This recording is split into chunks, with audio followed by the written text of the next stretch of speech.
I remember growing up and using Facebook all the time. I am a part of a special generation, one that grew up at the cusp when social media became the norm. I remember being in middle school and having MySpace, later on Facebook, but it was completely different. It was about sharing moments and memories with friends, family, a small circle of people. When Instagram and Twitter came around, it changed so many things. For example, instead of asking for someone's number, you ask for their Instagram username. When celebrities hit these platforms, Instagram was instantly impacted. People started following celebrities, were influenced by them, mimicking things they would do. It started to give regular people a platform to be discovered, whereas before, you had to use traditional media like reality shows, movies. Now we have influencers all over these platforms. Instagram is composed of fitness, modeling, makeup, vlogging, and so much more. This is the life of influencers.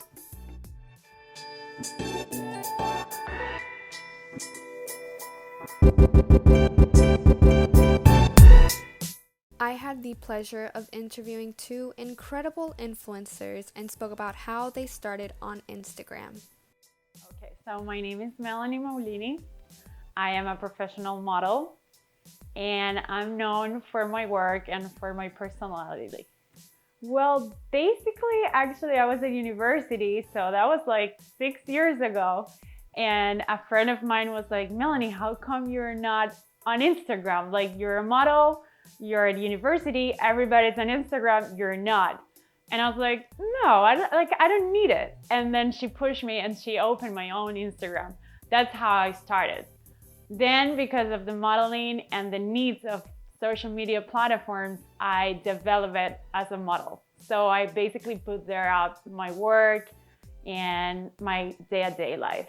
Hi, I'm Gabriella Cataño, and I am known for a lot of things. I am predominantly a makeup artist and a beauty influencer for almost 6 years, but I have recently been venturing into the whole TV hosting, modeling, acting, and people usually know me as Cataño Glam in Miami. Well, first, I started Instagram just like everyone else for fun. I was in high school. Honestly, if you go back to my old posts, you will see that I did not know how to use it. But I started my makeup Instagram separately because I wanted to post my makeup clients and just like beauty tips and tricks over there.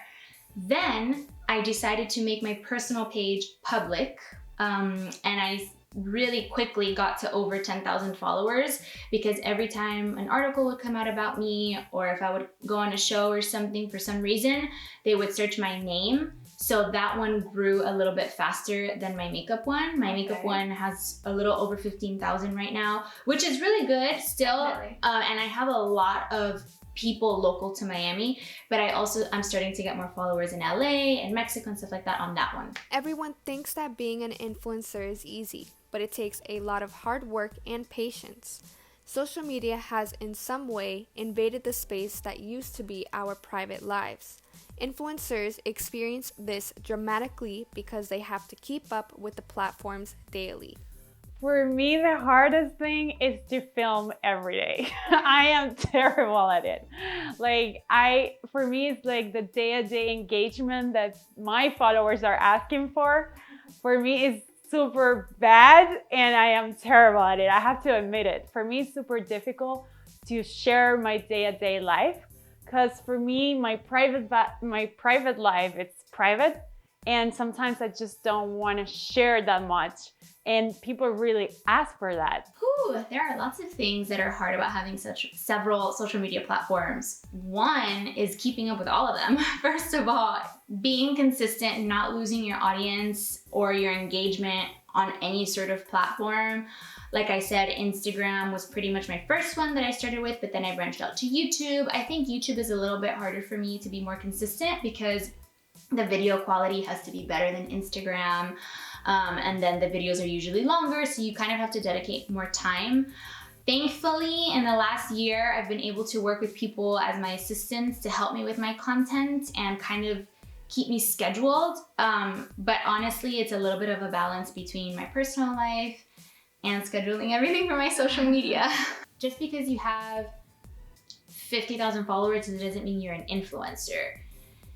Because it depends why you have those followers. You know what I mean? If you're somebody who only posts fashion posts, you might be an influencer for fashion, but you might not be an influencer for vegan food, you know what I mean? So it's very important to find your niche and to kind of either stick to that or try to be a little bit more broad, like me with lifestyle. After learning more about how much time and effort it can take to create content, Melanie opened up her heart and told us about the risks she took to be where she is today. This is something that many influencers have spoken about. Because I know going for your dream is not as easy as it sounds. I left behind my whole family in Spain. I think I left a lot behind. So, yeah, I'm gonna cry. They're really proud. As I said, I left a lot behind and it's not easy. I can't lie. Look at me, like I was just crying. But I have to say, yes, I did leave a lot behind, but what I'm getting is all I ever asked for. Gabriella and Melanie explained how important it is to have support from your family, no matter where they are, your friends and your followers who are constantly engaging with you. But what happens when there are people who are always trying to bring you down with rude and mean comments? Social media has contributed to cyberbullying. Some people think that just because they are hiding behind a screen and a profile, it gives them the okay to post and comment mean things. This is something that influencers go through every single day. Yes, I have gotten bullied, girl. Most of the time, I just kind of laugh it off. Usually they'll be like, you have too much makeup on if I post a makeup video, or little comments like that. If I do like a fashion video, someone will comment on my body, you have too much of that, not enough of that, or vice versa. So I definitely want to start with telling people that if you're going to be on social media, don't do something to someone or don't say something to someone or about someone on social media if you wouldn't want that to happen to you. Because I know a lot of people that will kind of just comment under celebrity posts and they're like, oh, they have millions of followers, they're not going to see it, but they might. Because like you said, they have millions of followers. So imagine if millions of people are saying negative things about you. That can affect you, you know, to a certain extent. So I definitely think just kind of like be kind of nice and courteous. Everybody could have their own opinion, but also respect the fact that it's someone else's page and not yours. Besides cyberbullying, getting rude comments, and mean direct messages, Melanie and Gabriella spoke about the fact that, yes, social media can be bad for you, especially if you are constantly on it and always checking it. The spiral of silence theory says it also might just force you to stay quiet because of what the media and everyone else is saying and posting on Instagram, Facebook, and all of the other platforms. Because of those reasons, most social media platforms now allow you to keep track of how much time you spend on it. Even though social media is a great way to be entertained, get creative, you should always be careful with how much time you spend on it. Well, I think social media is a great platform for everybody who is looking to grow, even if it's a business or a model or actress or a tennis player. I think it's also really cool that it's a platform where you can be really creative and at the same time make money from it and sort of connect with people all over the world. But it is very addicting, at least for me. I catch myself sometimes just scrolling on my phone, you know, for no reason, like watching TikTok videos if I'm not doing anything. And at the same time, I think you have to have a really thick skin. Not only if you work as an influencer, but if you are also in the entertainment industry like me and you have those social media platforms, there are lots of comments that sometimes will affect you in a negative way, so you just have to have a really thick skin with that. Definitely. Well, to the people who is addicted and they basically wants to watch Instagram all the time, I'll say to give a step back, and not everything that you are watching on Instagram or Facebook or any social media, it's real 100%. There is a lot of work behind, there is a lot of tricks, there is a lot of things that you don't see. So getting addicted to social media, I don't think it's a good thing to do. But to the people that it's not involved, I will tell them to try it out.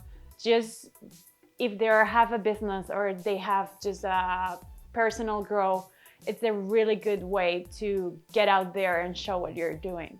So I think the balance is the answer.